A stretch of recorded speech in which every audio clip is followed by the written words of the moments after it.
Hello friends, welcome to my channel UPPCS glory.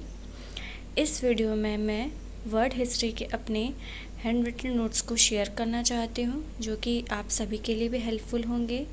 तो आइए हम स्टार्ट करते हैं। तो हमारा पहला टॉपिक है पुनर्जागरण। पुनर्जागरण के इंट्रो में हम ये लिखेंगे, पुनर्जागरण का शाब्दिक अर्थ है फिर से जागना, अर्थात पुनर्जागरण एक ऐसा बौद्धिक एवं उदार सांस्कृतिक आंदोलन था जो प्राचीन यूरोप की प्रेरणा के आधार पर नए यूरोप के निर्माण की ओर अग्रसर था। अब हम ये देखेंगे कि पुनर्जागरण का जन्म इटली में ही क्यों हुआ था। तो इसके कुछ टॉपिक पॉइंट हैं।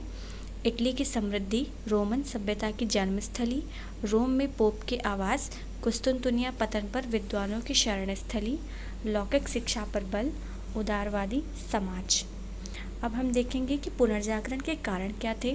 तो धर्मयुद्ध, व्यापारिक समृद्धि, धर्मयुद्ध को क्रूसेड की संज्ञा, कागज और मुद्रण यंत्र निर्माण, कुस्तुनतुनिया पर तुर्कों का आक्रमण, नए जलमार्गों की खोज, दुनिया की खोज, मानव की खोज, मानववाद, व्यक्तिवाद, मंगोल साम्राज्य के संपर्क से पुनर्जागरण पर बल।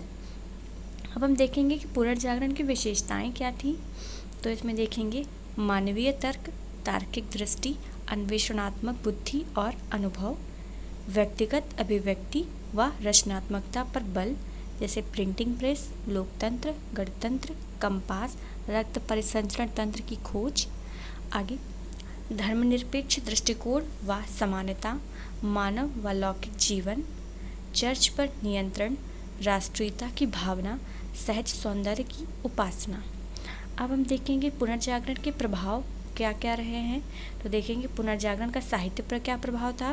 तो इटालियन, फ्रेंच, स्पेनिश, पुर्तगाली भाषा विकसित हुई। शेक्सपियर, रेबेलॉस, सर्वेंटीस की मानव जीवन की कहानियाँ हुई। राजनीतिक साहित्य में देखेंगे दांते की द मोनार्किया, डिवाइन कॉमेडी, मैकियावेली की द प्रिंस, ये सब रहे साहित्य के क्षेत्र में। चित्रकला में Leonardo da Vinci, Michelangelo, Raphael, Mona Lisa की पेंटिंग। उसके बाद स्थापत्य में देखेंगे गॉथिक के स्थान पर नवीन यूनानी और अरबी शैली। मूर्तिकला में देखेंगे लॉरेंस गिबर्टी, माइकस एंजेलो।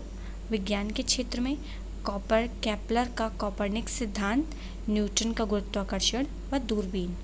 ये सब पुनर्जागरण के संबंध में थे, जो कि सारे उसके पॉइंट्स को कवर करते हैं। अगर क्वेश्चन आपको पुनर्जागरण से मिलता है तो आपको इन सभी पॉइंट के माध्यम से उसको कंप्लीट कर सकते हैं। अब हम दूसरा टॉपिक देखेंगे, प्रबोधन।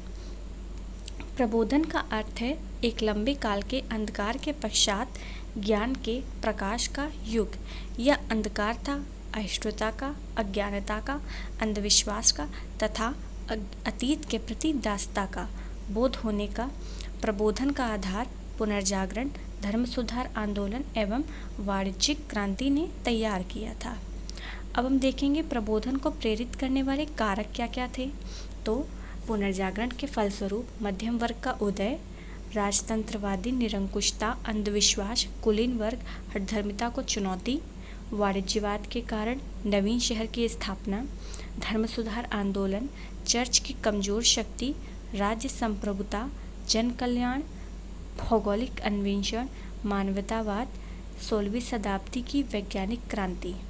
अब हम प्रबोधन की विशेषताओं को देखेंगे। प्रकृति के नियम शाश्वत तथा इनमें दैवीय हस्तक्षेप की गुंजाइश नहीं थी। मानव विवेक की बुद्धि का आधार था। विवेक से परिचालित मनुष्य का भविष्य उज्जवल है। राजनीतिक आर्थिक समानता, संस्थाओं को प्रकृति के नियमों पर आधारित किया गया। जीवन के आनंद पर बल तथा मोक्ष जैसी परिकल्पना को अस्वीकार किया गया। अब हम प्रबोधन व पुनर्जागरण में अंतर देखेंगे।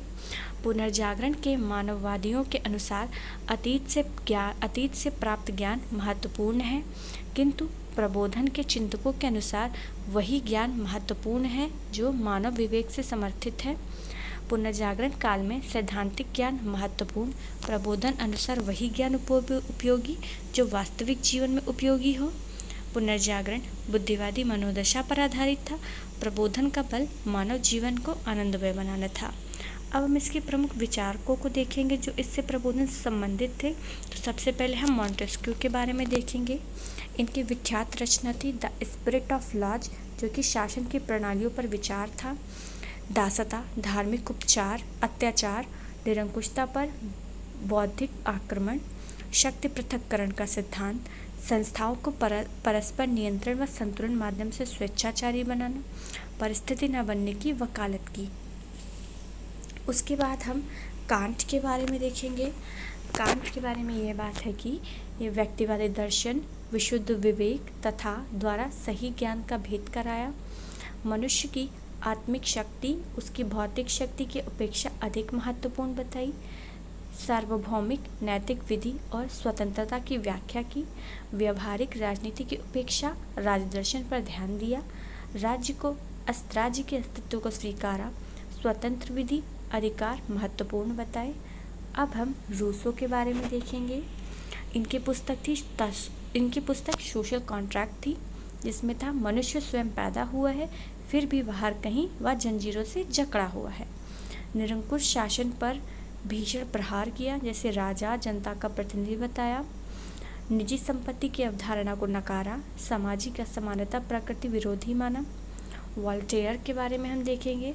मनुष्य वैयक्तिक स्वतंत्रता व प्राकृतिक अधिकारों का प्रबल पोषक है। संपादकों के राजा की उपाधि। संपादन में मौलिकता कम थी, रोचकता व चित्रग्राहिता ज़्यादा थी। शोषण और अंधविश्वास की व्यंग्यपूर्ण एवं कटु आलोचना की। अब हम जॉन लॉक के बारे में देखेंगे। मनुष्य द्वारा प्राकृतिक आधार रक्षा हेतु सरकार की स्थापना, राज्य की सीमित संप्रभुता, सिद्धांत प्रतिपादन, जनतांत्रिक सरकार की स्थापना। अब हम एडम स्मिथ के बारे में देखेंगे। राष्ट्र समृद्धि के लिए व्यवसाय स्वतंत्रता पर बल, मूल्य एवं गुणवत्ता निर्धारण, बाजार प्रतियोगिता आधार पर, वेल्थ ऑफ नेशन में मुक्त व्यापार पर सिद्धांत बताया। मांग और पूर्ति का नियम दिया। व्यवसाय को सरकारी नियंत्रण से मुक्ति दी। अब हम धर्म सुधार आंदोलन के बारे में देखेंगे। 16वीं सदी के यूरोप में कैथोलिक धर्म में व्याप्त कुरीतियों के विरुद्ध चलाए गए आंदोलन को धर्म सुधार आंदोलन कहते हैं। यह 30 वर्षीय युद्ध था। अब हम इसके परिणाम देखेंगे। बौद्धिक व अनुशीलन वातावरण, दर्शन विज्ञान रचनाएं, प्रोटेस्टेंट देशों में रूढ़िवादिता की कमी, राष्ट्रीय राज्य की शक्ति प्रतिष्ठा में वृद्धि, राजा नए मसीहा रूप में स्थापित, रोमन कैथोलिक चर्च अंतर्राष्ट्रीय संस्था की ओर से राजा को सर्वोच्च सत्ता नहीं मानते थे, प्रोटेस्टेंट द्वारा इसका विरोध किया गया। संवैधानिक प्रगति प्रोत्साहन, राजा की असीमित शक्ति पर प्रबंधन प्रतिबंध हेतु, नवीन आर्थिक आदर्श का जन्म, व्यापार वाणिज्य का समर्थन, घायल युद्धबंदियों, बीमार सैनिकों के इलाज व सुविधा संबंधी कानून। ये सभी धर्म सुधार आंदोलन के परिणाम थे। अब हम अमेरिकी क्रांति पे आते हैं। अमेरिकी क्रांति के बारे में इसका इंट्रोडक्शन हम देंगे। अमेरिकी क्रांति मूलतः अमेरिका के पूर्वी तट पर रह रहे ब्रिटेन के लोगों का अपने मातृदेश से संबंध विच्छेद की घटना है। इस घटना को अमेरिकी स्वतंत्रता संग्राम के नाम से भी जाना जाता है। इस क्रांति का मुख्य कारण ब्रिटेन तथा अमेरिका के मध्य मौलिक हितों का टकराव था। अब हम अमेरिकी क्रांति के कारणों के बारे में देखेंगे। वाणिज्यवादी नीतियों के कारण उपनिवेशों के उत्पादन पर प्रतिबंध, जहाजरानी कानून, शर्करा act, stamp act, goods act जो कि वहाँ पे लगाए गए थे उन ब्रिटिश लोगों पे जो अमेरिका में रह रहे थे। अब हम देखेंगे सप्तवर्षीय युद्ध पश्चात मंदी मुकाबला हेतु अमेरिका का कठोर कर, जॉर्ज तृतीय की अदूरदर्शी नीतियाँ, डाउनसेंट कर के कारण बोस्टन टी पार्टी घटना, प्रबोधनकालीन विचारक John Locke, Hobbes, Thomas Paine के विचारों से राष्ट्रवाद की प्रेरणा, ब्रिटिश ताज मनोनीत कार्यप्रणाली में बड़े पदों पर अंग्रेजों की नियुक्ति। अब हम देखेंगे कि अमेरिकी क्रांति के परिणाम क्या रहे।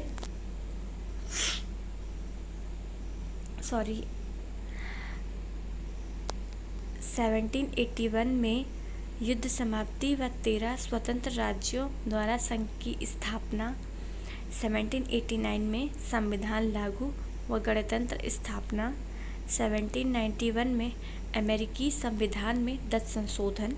बिल ऑफ राइट द्वारा मौलिक अधिकार स्वीकार किए गए। उत्तराधिकार नियम संशोधन द्वारा संपत्ति में पुत्र पुत्री समान अधिकार। अब हम इस क्रांति के महत्व के बारे में देखेंगे या उसकी जो उपलब्धियां रहीं।